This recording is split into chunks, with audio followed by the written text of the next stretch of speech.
Mesdames et messieurs, bonsoir. Nous sommes le lundi 6 octobre 2014. Il est 15 h à Brasilia, la capitale fédérale du Brésil, 19 h à Lagos au Nigeria, 22 h à Jérusalem et 20 h à Libreville, la capitale gabonaise, où vous est présentée cette nouvelle édition du journal télévisé du soir sur votre nouvelle chaîne généraliste panafricaine Canal 7. Au sommaire de cette édition, trois titres principaux.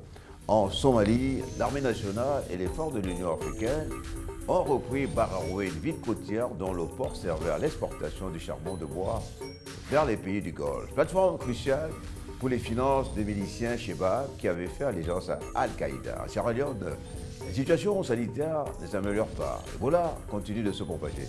Face à cette situation quasiment hors de contrôle, l'Église catholique a entrepris de prier pour les victimes, mais aussi pour les survivants afin qu'ils échappent à l'épidémie. Au Burkina Faso, le week-end a été marqué par la fête de l'Aïd el-Fitr.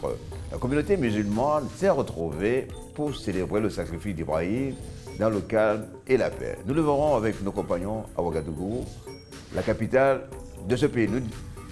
À présent, le développement des titres de cette édition. L'armée somalienne, appuyée par les troupes de l'Union africaine, a pris le contrôle de la ville côtière de Baraoué, dans la région du Bas-Shebal, à environ 209 km au sud de Mogadiscio, laquelle était jusque-là aux mains des Shebab. Cette nouvelle arrive comme un soulagement pour les autorités somaliennes et les responsables de l'Union africaine. Dina Koussou pour les détails.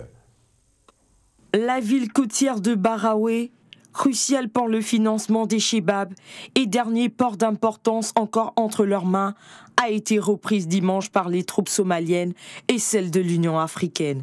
Les terroristes utilisaient le port pour importer des armes et accueillir des combattants étrangers dans leurs rangs.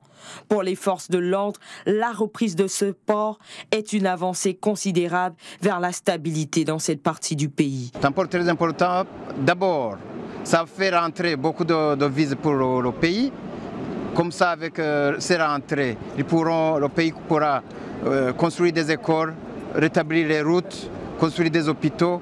Mais aussi, la population va recevoir beaucoup de recettes. En plus de cela, le port servait pour les entrées des terroristes Al-Qaïda et autres entraîneurs des Al-Shabaab. La chute de Baraoué est un nouveau coup dur porté aux Shebab qui ont fait allégeance à Al-Qaïda un mois après la mort de leur chef suprême Ahmed Abdi Godan, tué début septembre par une frappe aérienne américaine dans la province de Bas-Shabel. Au Brésil, après un premier tour qui a fait mentir tous les sondages, la candidate du parti brésilien de gauche, Dilma Rousseff, est arrivée en tête de cette première phase de l'élection avec 41%, 48% des voix. À cet effet, elle affrontera finalement le 28 octobre prochain au second tour de l'élection présidentielle le social-démocrate Aécio Neves, lequel a obtenu 33,68% des voix, un score plutôt supérieur aux 26-27% annoncé par de nombreuses analyses. Le point avec Dina Koussou. Contre toute attente et malgré les appels au changement de nombreux candidats, la présidente brésilienne de gauche Dilma Rousseff a remporté dimanche le premier tour de l'élection présidentielle avec 41,48% des voix. Assurée de faire la course en tête et d'une potentielle victoire au second tour du 26 octobre prochain, Dilma Rousseff affrontera finalement le candidat social-démocrate Aécio Neves, arrivé en deuxième position avec 33,68% des voix. Comme a gente dizia, desde a luta pela resistência. Comme nous le disions au temps de la lutte, de la résistance, la lutte continue. Et je veux le répéter ici, la lutte continue. Une lutte qui sera sans aucun doute une fois de plus victorieuse. Será mais uma vez vitoriosa. Dans un discours orienté sur l'alternance politique, le candidat social-démocrate Aécio Neves a appelé dimanche le Parti socialiste de la candidate malheureuse Marina Silva à unir les forces pour battre la présidente sortante Dilma Rousseff au second tour de l'élection présidentielle le 26 octobre. Acreditou na possibilidade da mudança. A minha primeira confirmação, a minha primeira constatação Je crois en la possibilité d'un changement.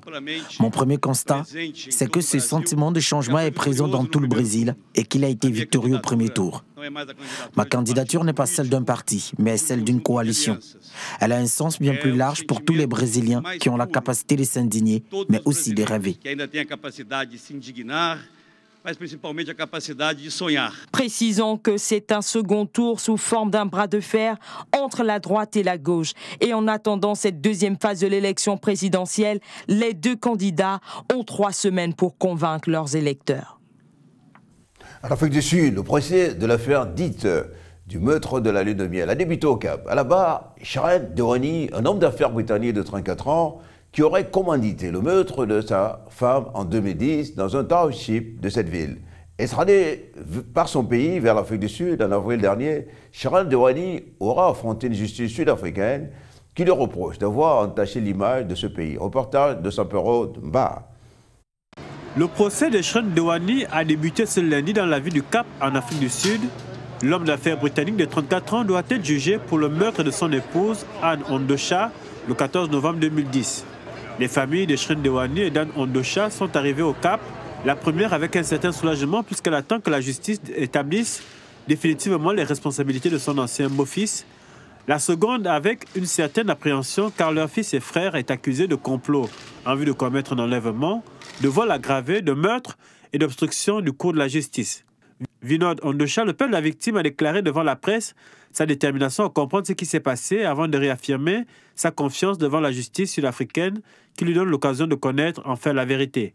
Sharon Dewani, rentré en Grande-Bretagne après les faits, a été extradé en avril dernier malgré un état de santé présenté comme étant préoccupant.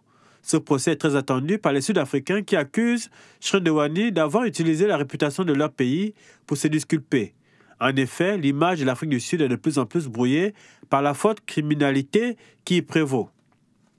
Selon certains témoignages, Sharon Dewani est homosexuel. Il aurait décidé avant son mariage de se débarrasser de sa femme pour vivre librement son homosexualité. En novembre 2010, alors que le couple était en lune de miel, la jeune femme, alors âgée de 28 ans, avait été tuée d'une balle dans la tête dans un township du Cap. Sharon Dewani avait évoqué un braquage qui aurait mal tourné, mais de nombreux témoignages ont permis depuis près de 4 ans de remettre en cause cette version. La justice et la police s'orientant plutôt vers la préméditation du meurtre par l'époux lui-même. En effet, ce dernier aurait payé notamment 1 500 € au chauffeur de taxi pour assassiner Anne Ondosha, une jeune Suédoise qu'il venait d'épouser. La population de Hong Kong a repris peu à peu leurs différentes activités ce lundi matin. C'est la conséquence de la démobilisation de certains des manifestants rassemblés dans les rues de la ville depuis le 28 septembre. Pour rappel, ces contestataires réclamaient une plus grande autonomie de la part du gouvernement chinois. Après une mobilisation sans relâche, une semaine durant, ces derniers accusaient une grande fatigue et dans le même temps, des signes de discorde sont apparus dans leur rang depuis dimanche. Quant à la suite à donner au mouvement, Uriela Baga est au commentaire. Les rues de Hong Kong, envahies par des manifestants pro-démocratie depuis un peu plus d'une semaine, se désemplissent depuis ce lundi matin, permettant aux diverses activités de reprendre dans la mégapole après une semaine de léthargie. Les protestataires cèdent sous le coup de la fatigue qui a gagné la plupart d'entre eux. C'est une bonne chose que rien ne se soit passé, mais en même temps, à mon avis, j'aurais espéré que quelque chose se passe pour que l'on termine ça plus vite. C'est mon opinion. Tout le monde est épuisé et nous ne pourrons pas continuer pendant très très longtemps. Après la nuit la moins agitée depuis le début de la protestation, on notait ce matin une plus grande fluidité des moyens de transport, un retour au poste de plusieurs fonctionnaires et la réouverture de plusieurs établissements scolaires. Sudhir Shetty, économiste en charge de l'Asie à la Banque mondiale, a avancé que la mobilisation qui va se poursuivre risque d'affecter l'économie de l'ancienne colonie britannique et celle de la Chine de manière générale selon la durée de la mobilisation. La bourse de l'épicentre du capitalisme financier international ouvrait ce lundi matin avec un relan de stabilité, ayant juste perdu 10,77 points. La Fédération des étudiants de Hong Kong a rencontré des représentants du gouvernement ce dimanche au cours d'une réunion préparatoire à des pourparlers. La télévision d'État chinoise ne couvre pas ces manifestations et Pékin censure les médias internationaux tels que BBC, CNN et TV5 Monde, leur imposant un écran noir à chaque tentative de retransmission de ce mouvement populaire. Non, main porteuse, protégeons la famille. Scandé des milliers de manifestants ayant défilé dimanche en début d'après-midi à Paris, à l'appel du collectif d'association La Manif Porteuse, lequel Si son retour dans la rue après avoir combattu en vain le mariage homosexuel. Compte rendu d'Abdelaziz Maïga. Sous un ciel plombé par le mauvais temps et dans la fraîcheur, des adultes accompagnés de leurs enfants, des jeunes et des retraités ont battu le pavé dimanche à Paris, brandissant drapeau français ou étendard bleu, blanc ou rose aux couleurs du collectif de la Manif pour tous, afin de manifester contre l'autorisation de la gestion pour autrui, encore appelée mère porteuse. En somme, ils ont manifesté pour la famille traditionnelle qui, selon eux, est menacée en France. Des millions et des millions de Français sont proches de nous et je pense que de plus en plus le seront, puisque ce que nous défendons est aussi simple que l'humanité homme-femme et le fait pour tout enfant d'avoir droit à un père et une mère. Quoi de plus élémentaire? Un père et une mère, c'est irremplaçable et ça n'est pas interchangeable. Avec d'autres, je suis favorable à l'abrogation de la loi Taubira, parce qu'il faut être clair, quand on a une mauvaise loi, il faut être capable de la changer, sinon à quoi on sert dans l'opposition? Alors soyons clairs. Le mariage entre personnes du même sexe a beau être légal depuis 1 an et demi, ses détracteurs n'entendent pas rendre les armes et s'opposent toujours à ce type d'union, parlant de marchandalisation de la famille. On est contre la GPA, contre la PMA, contre un certain nombre de mesures qui, pour nous, sont néfastes aux intérêts des enfants. Il n'y a aucune raison qu'on puisse acheter des enfants. On est vraiment là pour la défense des enfants. C'est aussi simple que ça. Pour ne pas laisser la Manif pour tous occuper tout le champ médiatique, quelques centaines d'opposants au collectif se sont rassemblés dimanche matin à Paris pour soutenir l'égalité de tous les couples et de toutes les familles à l'appel de l'association All Out, une ONG qui défend les droits de la communauté homosexuelle. De la capitale française, nous nous rendons en Irak, dans le camp des réfugiés d'Al-Hama, au Kurdistan irakien, où les nouveaux arrivants doivent présenter leur document d'état civil. Si le mari est absent, la famille devient suspecte par crainte que l'homme ne combatte au sein du groupe de l'État islamique. Reportage de nos confrères de l'agence France Presse. Un champ de mines se dresse au pied de ces peshmergas. À 200 mètres, une position de l'organisation État islamique. Mais ce n'est pas un obstacle infranchissable. Des centaines de femmes et d'enfants des djihadistes l'ont traversé pour se mettre à l'abri de ce côté. Nous avons trouvé des armes dans les maisons de réfugiés. Ce sont des familles de combattants de l'État islamique qui les soutiennent à Kalar et Kanéguin. Au camp de réfugiés d'Ali Yama, au sud du Kurdistan irakien, Talib Ad-Dalawi essaye d'améliorer le contrôle des familles pour identifier les proches des djihadistes.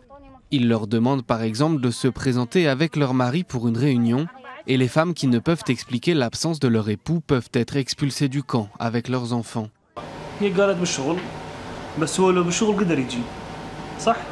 Pourquoi est-ce qu'il ne viendrait pas? Parce qu'il est au travail? Moi aussi je travaille et j'ai laissé mes enfants. Nous sommes des êtres humains, mais ils doivent venir au moins une fois, sinon je les expulse.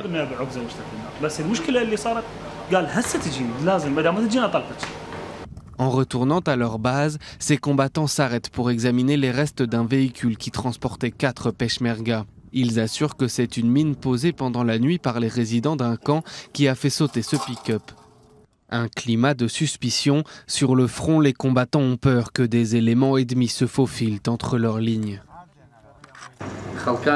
Il y a des réfugiés arabes dans les zones kurdes, mais parmi eux, il y a bien sûr des gens bien, mais aussi des gens qui coopèrent et aident l'État islamique.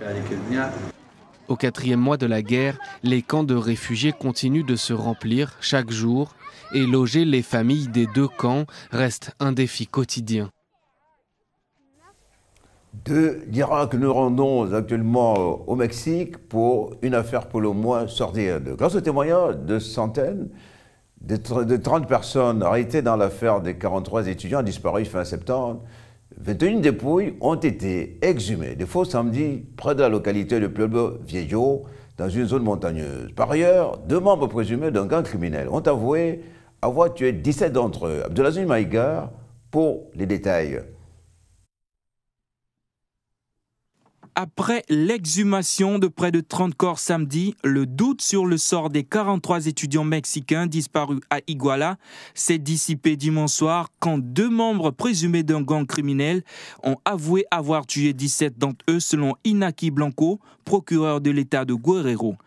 Pour établir avec certitude que parmi les cadavres trouvés dans les fosses figurent des étudiants disparus, les autorités affirment qu'il faudra au moins 2 semaines. Tandis que les familles attendaient encore des nouvelles dans l'angoisse, des centaines d'élèves et d'enseignants ont bloqué une autoroute, exprimant leur colère à l'intention des autorités. Alerté, le gouverneur de Guerrero a lancé un appel au calme et à éviter la violence. Rappelant que ces jeunes étudiants étaient venus avec des dizaines d'autres du même établissement à Iguala, à 100 km environ de leur école, pour récolter des fonds et manifester, avait-il alors affirmé. Sur le chemin de retour, des policiers municipaux et des hommes armés non identifiés avaient tiré non seulement sur les 3 autobus des transports publics locaux empruntés par les étudiants pour rentrer chez eux, mais aussi sur d'autres véhicules. Le bilan fait état de 6 morts, 25 blessés dans la foulée. En outre, 43 étudiants avaient été portés disparus. S'il se confirmait que les corps trouvés sont ceux des étudiants encore recherchés, il s'agirait de l'un des pires massacres au Mexique depuis le début de la guerre lancée en 2006 contre les macro-trafiquants, laquelle a fait plus de 80 000 morts. Des milliers de Washingtoniens ont défilé ce samedi pour mettre fin au braconnage d'éléphants et au trafic de l'ivoire dans leur pays. Une marche qui a vu une forte mobilisation au regard du massacre sans cesse croissant des éléphants et des autres espèces protégées. Le point avec Larissa Fall-Traoré. À l'occasion de la marche mondiale contre le braconnage qui a eu lieu samedi dernier dans plusieurs pays du monde, des milliers de Washingtoniens ont eux aussi défilé pour dire non au braconnage d'éléphants, à la vente et à l'importation des produits à base d'ivoire dans la capitale fédérale des États-Unis. Je suis à l'origine de la première loi de tout le pays à bannir la vente et l'importation de produits à base d'ivoire. Mais je ne représente qu'un État, même si cet État est important en raison de l'activité portuaire. Le port de New York et le port de New Jersey sont en 2e position pour ce qui est de l'importation illégale d'ivoire. De la faune sauvage dans le monde. Dans leur plaidoyer, ils ont souhaité que les mesures d'urgence prises soient enfin appliquées convenablement pour la survie des espèces protégées. Continuer à avoir des éléphants et les autres mammifères comme les rhinocéros et les mammifères marins sur la surface de la Terre, il faut que les lois similaires à celles votées à New Jersey soient adoptées dans l'ensemble des États-Unis et dans le monde entier. Et ce type de manifestation envoie un message aux législateurs, aux responsables publics. Les habitants de Washington ont manifesté leur détermination au cours de cette lutte anti-braconnage. Pas peur de voir disparaître totalement ces espèces, pourtant protégées, mais décimées au quotidien par les braconniers. Le prix Nobel de médecine 2014 a été décerné lundi à un américano-britannique, John O'Keefe, et un couple norvégien, May Bright et Edvard Moser, pour leur recherche sur le GPS interne du cerveau. Le jury a indiqué avoir couronné M. O'Keefe d'un côté et le couple Moser de l'autre pour leur découverte de celui qui constitue un système de positionnement. Les lauréats du Nobel cette année ont démontré le fondement cellulaire d'une fonction cognitive supérieure. Le prix de médecine est le premier de la saison des Nobel 2014. Il doit être suivi de ceux de physique mardi, de chimie mercredi, de littérature jeudi, de la paix vendredi et d'économie lundi prochain. Les fidèles de l'église catholique Saint-Anthony de Freetown en Sierra Leone se sont mobilisés hier dimanche pour implorer la protection divine à travers des prières et des chants religieux contre le virus Ebola. Roland Diakou est au commentaire. Des centaines de fidèles de l'église catholique de la ville de Freetown en Sierra Leone ont fait vibrer leur voix à l'unisson en faveur des victimes d'Ebola, lequel a déjà tué 3000 personnes à travers le continent. Prier pour implorer la protection divine est la mission que se sont assignés les fidèles de l'église. Tous les jours, nous allons à l'église. Nous prions toujours pour que la maladie s'éloigne de nos membres et de l'église ou d'autres personnes à l'extérieur, à l'hôpital, les enfants. Le curé de l'église catholique Saint-Anthony, lors de son sermon, n'a pas manqué de conseiller les fidèles. Il leur a demandé de prendre soin d'eux tout en appliquant les mesures de prévention pour éviter la maladie. Ce virus Ebola est vraiment épouvantable et c'est très sérieux. Nous n'avons pas besoin seulement d'être au courant, mais nous devons en être conscients de la gravité de la situation et aussi de trouver une prévention quant à la façon de le combattre. À travers le continent, les mesures de prévention et de lutte contre Ebola se multiplient pour éradiquer cette maladie. La protection divine est désormais présentée aux fidèles de l'Église catholique de Saint-Anthony comme un des moyens pour échapper à la malédiction Ebola. Le pape François a dirigé ce dimanche une messe dans la basilique Saint-Pierre du Vatican, lançant par la même occasion les activités du synode extraordinaire consacré à la famille et au mariage. Le souverain pontife est favorable à un meilleur accueil des personnes exclues par l'Église du fait de leur situation matrimoniale. Cette position est opposée à celle du dogme dicté par les Saintes Écritures. Plus de détails avec Uriel Abaga. Le pape François a ouvert ce dimanche un synode historique sur la famille au cours d'une messe célébrée dans la basilique Saint-Pierre du Vatican en présence de près de 200 évêques venus des 4 coins du monde. Ce synode, qui est le premier depuis l'arrivée de l'Argentin à la tête de l'Église catholique en 2013, a pour but de réexaminer de façon ouverte la place des personnes aujourd'hui exclues de la famille catholique, notamment les divorcés remariés et les hommes et femmes vivant en union libre. Sa sainteté François en a profité pour célébrer l'amour entre les hommes. Il sogno di Dio è il suo popolo. Le rêve de Dieu, c'est son peuple. Il l'a planté et il le cultive avec amour, patient et fidèle pour qu'il devienne un peuple saint, un peuple qui apporte beaucoup de bons fruits et de justice. Un popolo che porti tanti buoni frutti di giustizia. Cette position du souverain pontife qui souhaite que l'Église soit au fait des nouveaux défis contemporains va à l'encontre du point de vue des cardinaux conservateurs. Pour ce premier grand rendez-vous pontifical avec une question cruciale divisant l'Église, François souhaite que les nouvelles réalités telles que les unions libres et les orientations sexuelles ne soient plus tabous. Pour leur part, les conservateurs craignent que l'Église ne trahisse la doctrine du mariage indissoluble. Ils sont également défavorables au fait que les personnes écartées de la famille chrétienne reçoivent la communion, sacrement central pour tout pratiquant. Pour rappel, les travaux de ce synode prendront fin le 19 octobre prochain avec la béatification de Paul VI, pape du Vatican II de 1962 à 1965 et concile de l'ouverture au monde. La communauté musulmane du Burkina Faso a célébré samedi la fête de l'Aïd el-Fitr. Cette fête commémore la soumission d'Ibrahim à son Dieu, symbolisée par l'épisode où il accepte d'égorger alors son unique fils Ismaël sur l'ordre de Dieu. À Ouagadougou, notamment après le culte, place a été faite au festin avec le mouton comme principal plat. Un élément de nos confrères d'Afrique Actualité. À cette fête de la Tabaski, les fidèles musulmans du Burkina Faso ont pris d'assaut les différents lieux de prière. Enfants, jeunes, vieux, personne ne voulait se faire compter l'événement.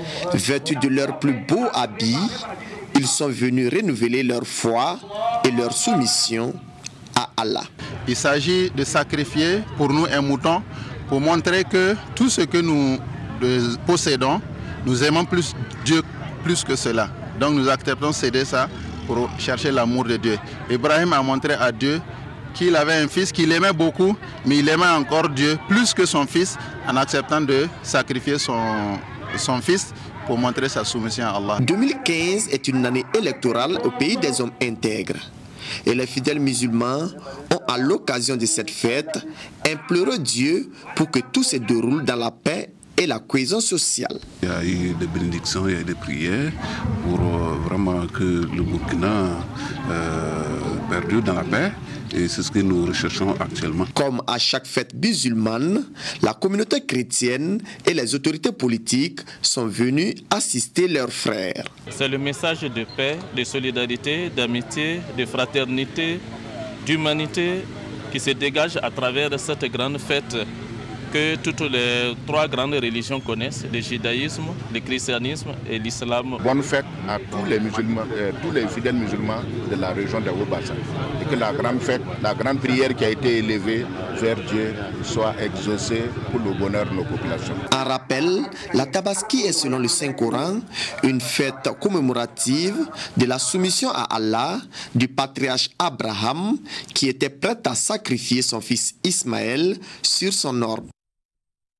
Deux anciens employés de Google viennent de lancer à New York une application de messagerie mobile uniquement vocale appelée Call, parlant sur un retour croissant de la voix dans le secteur tech pour s'imposer. Roland Diancourt s'en fait l'écho.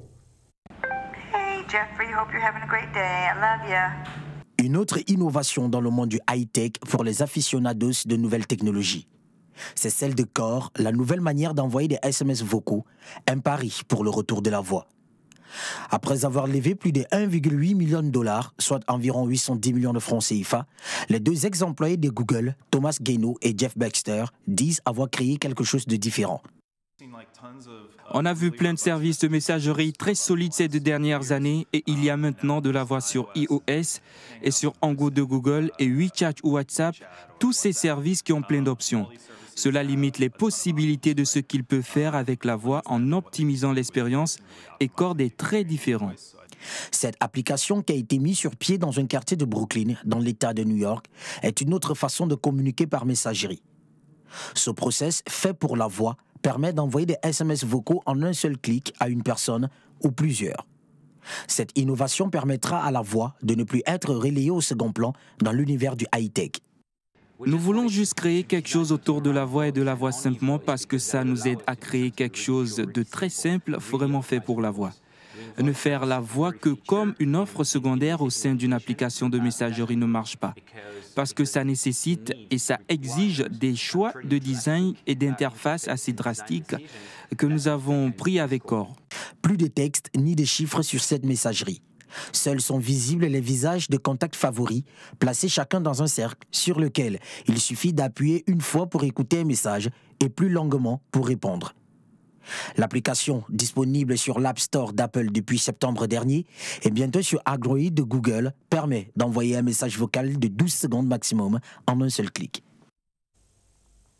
Nous ouvrons la page sportive de ce journal avec les championnats du monde de basketball féminin qui ont pris fin ce dimanche en Turquie avec le sacre des États-Unis, vainqueurs de l'Espagne en finale.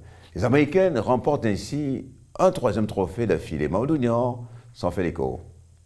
Les États-Unis ont décroché leur 9e titre de champion du monde de basketball féminin en surclassant l'Espagne sur la marque de 77-64 en finale disputée ce dimanche à Istanbul en Turquie.